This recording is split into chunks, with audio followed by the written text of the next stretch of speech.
खरं तर सुरुवातीलाच राज्याचे सन्माननीय मुख्यमंत्री आदरणीय देवेंद्र फडणवीस साहेब, उपमुख्यमंत्री आदरणीय एकनाथजी शिंदे साहेब, आदरणीय उपमुख्यमंत्री आमच्या राष्ट्रीय अध्यक्षा सुनेत्रा काकी पवार असतील, भारतीय जनता पक्षाचे सन्माननीय प्रदेश अध्यक्ष रवींद्र चव्हाण साहेब असतील, आदरणीय तटकरे साहेब असतील, त्याचबरोबर शिवसेनेचे जे समन्वयक मंत्री आहेत उदय सामंत साहेब आहेत, इतर सर्व भरत शेठ गोगावले असतील, सगळेच या सगळ्यांचेच या निमित्ताने मी आभार मानेन की महायुतीचे उमेदवार म्हणून आदरणीय राणेसाहेबांचा सुद्धा मी आवर्जून उल्लेख करीन की त्यांनी सगळ्यांनीच आज अनिकेतबाई तटकरे यांचा उमेदवारी अर्ज महायुतीचे उमेदवार म्हणून दाखल करत असताना त्यांना आशीर्वाद दिले. मला खात्री आहे की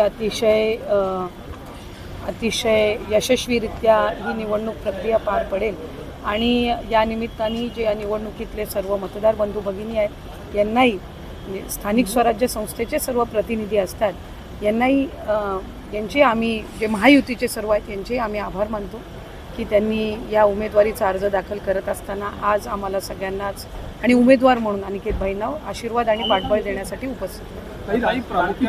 काही अर्ज जे आहेत ते बाद झालेले पाहायला मिळतात, जवळपास अर्ज बाद झालेले नाही आहेत. खरं तर महायुतीची एक सर्वात महत्त्वाकांक्षी योजना म्हणजे मुख्यमंत्री माझी लाडकी बहीण योजना आहे. याची KYCची प्रक्रिया ही साधारणपणे गेल्या वर्षी ऑगस्ट महिन्यामध्ये सुरू झाली होती आणि त्याला पहिल्या सुरुवातीच्या ह्याच्यामध्ये जवळपास 3 महिन्याचा कालावधी देण्यात आला होता. मग वाढवून आणखीन 2 महिने दिला, आणखीन 2 महिने त्याच्यामध्ये वाढ झाली आणि असा 8-10 महिन्यांचा कालावधी हा KYCसाठी दिला होता. आणि ही KYC प्रक्रिया ही फक्त ह्या लाडकी बहीण योजनेमध्ये नाही आहे, तर ज्या राज्याच्या डायरेक्ट बँक ट्रान्सफरच्या योजना आहेत म्हणजे DBTच्या योजना आहेत ह्या सगळ्यांमध्ये KYC प्रक्रिया केली जात असते. आणि हा जो 80 लाखाचा आकडा आहे हा फक्त KYCचा नाही, यात KYCचे काही महिला असतील ज्यांनी KYC केलेली नसेल इतक्या मुदतीत सुद्धा तेही आहेत. काही आम्हाला गेल्या 10-10.5 महिन्यापासून आम्ही एक IT विभागाचा म्हणजे इन्कम टॅक्सचा आम्ही जो आकडा ज्यांचं उत्पन्न 2.5 लाखापेक्षा जास्ती आहे हा डेटा जो आहे हा आम्ही त्या ठिकाणी मागवलेला होता.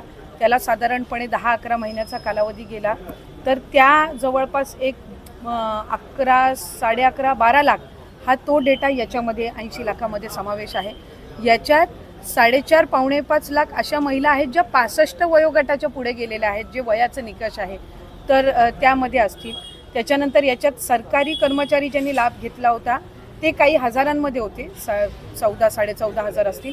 त्यांच्याकडून वसुली जी आहे ही गेल्या 8 महिन्यापासूनच सुरू आहे, त्याच्यामुळे ते याच्यामध्ये आहेत. तर अशा पद्धतीनं काही नमो शेतकरीचे आहेत जे नमो शेतकरीचाही लाभ घेत होते, याचाही घेत होते. तर अशा पद्धतीनं ते साधारणपणे हा आकडा आहे. याच्यात सुद्धा काही आमच्याकडे ज्या लाभार्थी महिला आहेत यांनी विनंती केलेली आहे की त्यांनी KYC करून सुद्धा त्यांना लाभ हा बंद झालेला आहे. आम्ही त्याची फेर तपासणी करत आहोत जेणेकरून कुठलीही महिला जिनी KYC केलेली असेल ती लाभापासून वंचित राहता कामा नये. त्याच्यामुळे राज्याचे मुख्यमंत्री देवेंद्र फडणवीस साहेब, एकनाथजी शिंदे साहेब, आदरणीय सुनेत्रा काकी असतील, मंत्रिमंडळ असेल याच्यानी आपण ती ज्यांनी KYC केलेली आहे पण त्यांचा कदाचित काही कारणास्तव टेक्निकल अडचणीमुळे लाभ बंद झाला असेल ती आम्ही करतोय. काही अशा आहेत ज्यांनी संजय गांधी निराधार योजना आणि लाडकी बहीण योजना ह्या दोन्हीमधून जे लाभ घेत होते ते छाननीमध्ये कट झालेले आहेत, पण त्यांना दोन्हीपैकी एका योजनेचा कंपल्सरी लाभ हा आपण देणारच आहोत.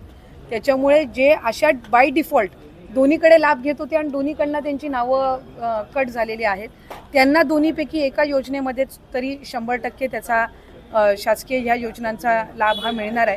काही RTOच्या संदर्भामध्ये तक्रारी केलेल्या आहेत. यातल्या 80 लाखामधल्या जवळपास 3-3.25 लाख हे RTOचे आहेत ज्यांचे वाहनं आहेत पण ते लाभ घेत होते. हा एक 6-8 महिन्यापासून डेटा मिळालेला आहे, असा कन्सॉलिडेट करून आहे.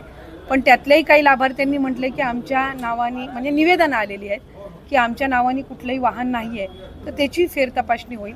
तर त्या पद्धतीनं आहे.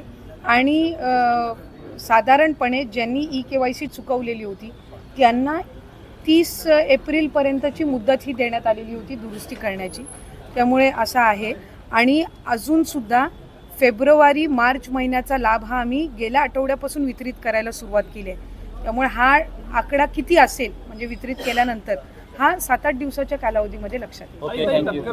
अनिकेतजींच्या उमेदवार 2 अक्षर प्रामुख्याने घेतलेले. एक म्हणजे भास्कर जाधव असं म्हणा की घराणेशाहीचा त्यांनी उल्लेख केला आणि दुसरी गोष्ट म्हणजे मागच्या टर्ममध्ये अनिकेत तटकरे हे किती फिरले, त्यांनी किती आढावा घेतला, किती प्रशासनाच्या लोकांमध्ये आणि त्यांच्याकडे नाही, खरं तर भास्करराव जाधव साहेब ज्येष्ठ नेते आहेत, त्याच्यामुळे त्यांच्याबद्दल काही वक्तव्य करण्याचा एक कार्यकर्ता म्हणून, एक छोटी कार्यकर्ता म्हणून मी त्याच्यामध्ये म्हणजे फारसं काही स्वारस्य हे करणार नाही. पण महायुतीचे उमेदवार म्हणून अनिकेतजी तटकरे यांना उमेदवारी दिलेली आहे आणि उमेदवार हे महायुती ठरवत असते. त्यातून त्यांचा 6 वर्षातलं कामकाज असेल गेल्या वेळेसचं ते ग्राह्य धरून असेल आणि त्याचबरोबर महायुती म्हणून जे उमेदवार ज्या ज्या वेळेला ठरवले जात असतात, खरं तर प्रत्येक पक्षाला किंवा युतीला किंवा आघाडीला अधिकार असतो मूल्यमापन करण्याचा. त्यामुळे इतरांनी काय उमेदवार वगैरे केलेले आहेत यावर मी दुसऱ्या पक्षाच्या ह्याच्यावर भाष्य करणार नाही. पण आज मी राज्याचे मुख्यमंत्री, दोन्ही उपमुख्यमंत्री आणि महायुतीच्या सर्व नेत्यांचे आभार मानते की आज त्यांच्या पाठबळातून, आशीर्वादातून अनिकेतजींना उमेदवारी मिळाली. थँक्यू. माईक